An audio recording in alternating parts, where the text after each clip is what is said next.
Right, hello, sorry it's been so long, I've been very busy, and since the Rebel Flesh and the Almost People is a two-parter, I thought might as well give you a bit of time before doing the Doctor's Wife, because otherwise you'd just be like, oh, there's one video, oh, there's no video. Do you know what, forget it, just start this thing.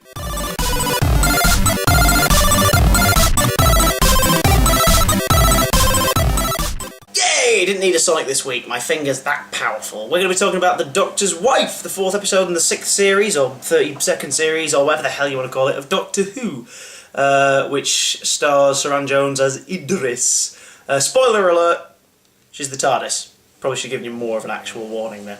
The plot basically finds the Doctor greeted by a Time Lord distress signal, which gives him the belief, unfortunately for him, as we find out later, that Time Lords are still alive and out there somewhere, trapped in a little bubble universe outside the main bubble universe. But it's nothing like that, but you know, that's how you're supposed to picture it. They go there and find a planet made of junk. The planet is a living being called House, and on top of House are two patchwork people, auntie and uncle.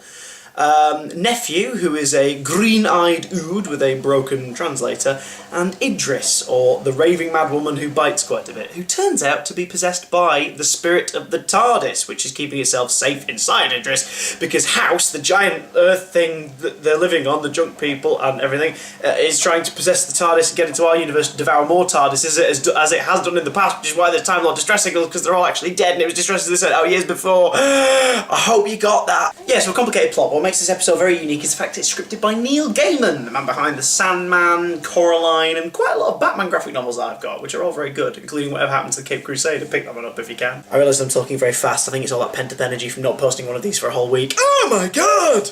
Anyway, beautifully played episode, looked gorgeous, and the highlight was just the writing. It was brilliant. Neil Gaiman can scribe a Who, and I thoroughly enjoyed it. His characters were brilliant. Auntie and Uncle had some great lines of dialogue. The idea of using an Ood, something we're familiar with, as the random mute character was good, because it meant that we didn't need too much explanation. It's an Ood, it's there, that's fine. Amy and Rory had some really nice dialogue, some nice exchanges, and their sequences running through the TARDIS corridors. We got to see more of the TARDIS, yay! It's like the Invasion of Time, but better!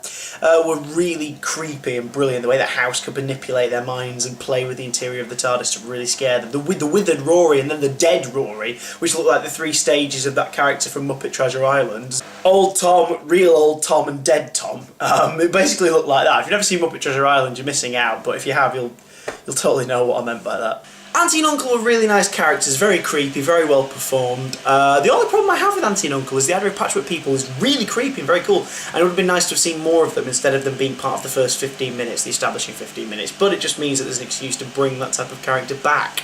The belief for a minute that there might actually be more Time Lords was quite exciting, especially when he said, and they're one of the good ones, his little hands. His big hands, actually, but that's not the point. It was an exciting prospect because, of course, the end of time was like, the Time Lords are back, oh wait, they're all evil, and now they're dead again. This presented the option of bringing back Time Lord society, which I've got to admit, I would kind of like to see once again.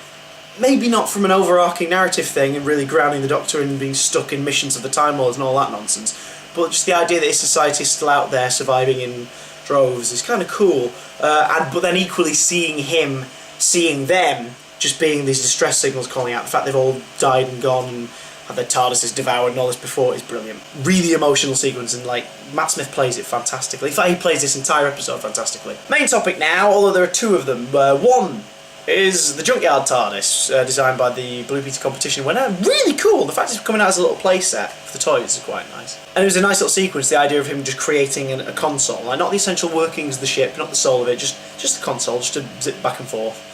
And the fact they were literally strapped in with just like some rope around their waist was great. The second TARDIS I want to talk about is, of course, Idris, played by Saran Jones, who stole the damn episode from everyone else. Just really funny. Very, very funny. Mad, which is good. She needed to be mad. She needed to be out there. If she played the character too straight, it would have been dull. And the fact that it was a love story, but it wasn't actually a love story, if you get that in any way. I'm not very good with explanations. Like, they're in love, but they're not in love. They're in love because they've been together forever, but they're not actually lovers, although I imagine 1,001 slash fictions have probably been created in this last week and a half. Shame on you all! Dirty minds! That's the Doctor, that! Ugh. It's like the Tennant fangirl wave all over again. Ugh, stop it! He's like Father Christmas, he's 900 years old! He's wearing tweed! No! So yeah, Idris's performance was fantastic. House, voiced by Michael Sheen. Oh, what a great voice. I know they tampered with it, but he was just a perfect delivery. And the best part about him being a voice part, it means that he could probably come back as a visual part later. Not as House, but as another character. Because he'd be a great actor to get on board again. Now, I would give you more opinions on things in the episodes, like the look of it, the way the story went, my reception to certain characters, and indeed seeing the old console room again, but no! I'm going to cheaply advertise that option.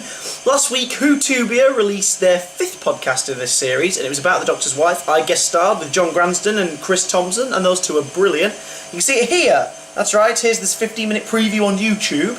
Down below in the description, you'll be able to find the iTunes link to download the free 45-minute full version. Will we make Chris Thompson admit that he's a fan? Find out by downloading it. We do, but find out by downloading it. So that's my thoughts on The Doctor's Wife, which I'm so glad turned out not to be a literal title, because let's be honest lads, anyone in a partnership can tell you it's irritating with the other half just nagging all the time, just going Hi.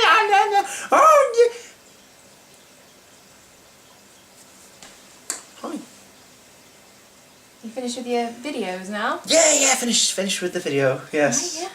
Washing up's over there. The washing up now? Yeah. Yes, of course. I'll go do that. Yeah, go.